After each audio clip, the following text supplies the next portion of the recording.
C'est le Radio Cote et son électron libre sur le 104.8, l'émission déjantée du mercredi soir. Alors, monte le son. Je suis une plateforme lancée en juin 2011 durant le confinement. Mes chiffres n'ont fait qu'augmenter et ont fait un bond exceptionnel. Je suis un réseau rempli de streamers suivis par les plus jeunes, ceux qu'on appelle la génération Y. Je suis... Non, c'est non.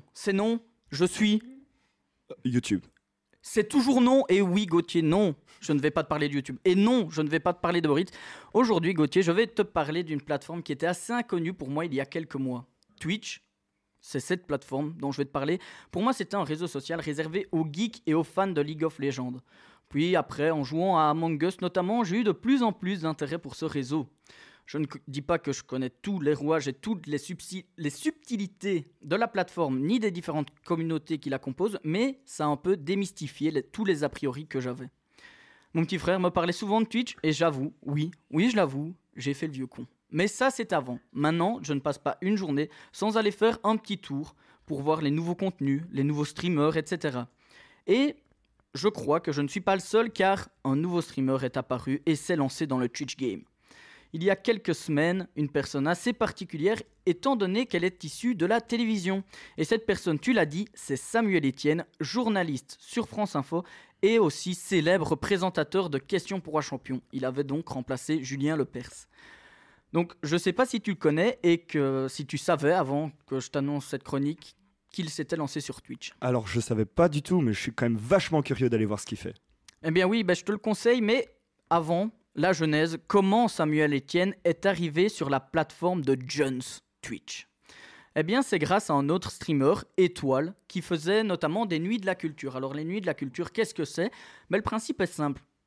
Étoile regardait des épisodes de Questions pour un champion avec ses abonnés. Car oui, Twitch, c'est une plateforme où les abonnés peuvent regarder avec le streamer et communiquer avec. Et en mars 2020, alors que la France est confinée, Étoile a une idée. Il propose sur Twitter à Samuel Etienne de venir sur un de ses streams. Samuel Etienne répond par l'affirmative et on a là l'avènement de la future star de Twitch. Une effervescence incroyable, une vraie curiosité de rencontrer ce nouveau monde et une étude minutieuse du réseau ont permis à Samuel Etienne de se faire aimer et de se faire suivre par des milliers de jeunes streamers sur sa nouvelle chaîne. T'as une idée du nombre de followers qu'il a un peu? Eh bien ça suit. Là, tu es en train de me devancer et du coup, tu vas essayer de le deviner. Donc on va en venir au sujet principal d'abord. Quel genre de contenu réalise Samuel Etienne sur Twitch? Bien, il effectue une petite revue de presse tous les matins vers 9h30 après avoir été sur les antennes de France Info de 6 à 19h. De 6 à 9h. Et donc, une revue de presse, est-ce que ça intéresse vraiment les jeunes? Eh bien, en croire les chiffres, oui. Alors là, c'est la question. À ton avis, en moyenne, combien de personnes à 9h30 du matin regardent Samuel Etienne lire les journaux? Alors là, c'est une très bonne question. Je dirais un bon millier? Eh bien non, c'est beaucoup plus. C'est plus de 10 000 personnes tous les matins qui regardent Samuel Etienne, donc lire les journaux et commenter les articles de presse un peu fous ou pas, ou juste les unes de presse.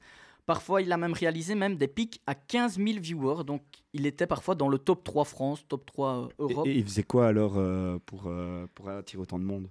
Eh bien justement, c'est ça, c'est tout que simplement ça. Il a étudié Twitch, donc c'est des chiffres exceptionnels qui s'expliquent par une arrivée en modestie. Il n'est pas arrivé avec tous les codes de la télé, il a respecté les codes de Twitch, car c'est là le défi de Twitch. Les codes sont différents que sur France 3, et Samuel Etienne l'a bien compris. Il a travaillé pendant une dizaine de mois, donc avant de se lancer, donc il s'est lancé ici en octobre, mais avant ça, il a travaillé avec des streamers avant de lancer sa nouvelle chaîne. Et c'est la curiosité, le travail et la sympathie du personnage qui ont fait le reste. Il est très apprécié, et même lui, il avoue volontiers dans toutes les interviews qu'il a données, car on le voit beaucoup dans les médias pour l'instant, il a même avoué que ce succès, il l'avait pas vu venir du tout. Avant lui, d'autres personnes qui n'étaient pas issues du monde de Twitch, mais bien du monde de la télé, ont essayé de lancer des programmes. Je pense notamment à une chaîne qui se voulait 100% web, 100% Jones, et qui se nommait Le Live.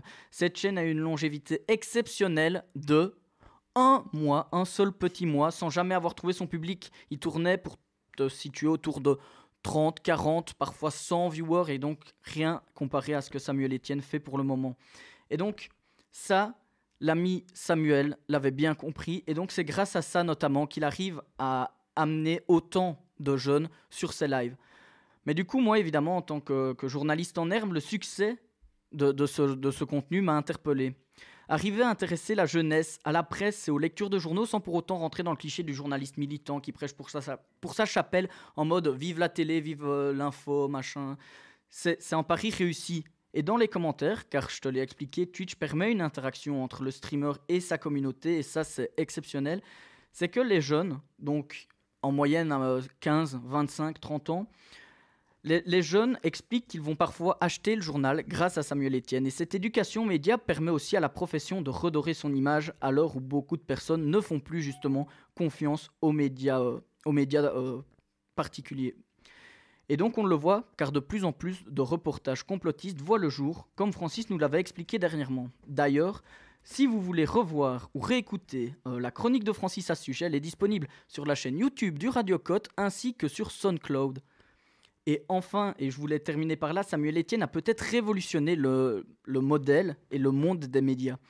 TF1 a déjà annoncé vouloir lancer une émission sur Twitch et France Info et France Télévisions ont eux déjà produit leur propre contenu sur cette plateforme. Alors la télévision de demain se situe peut-être là et c'est là le défi que s'était lancé Samuel Etienne et le défi est réussi. Donc je voulais lui dire bravo car il prouve que non, le bon journalisme n'est peut-être pas mort.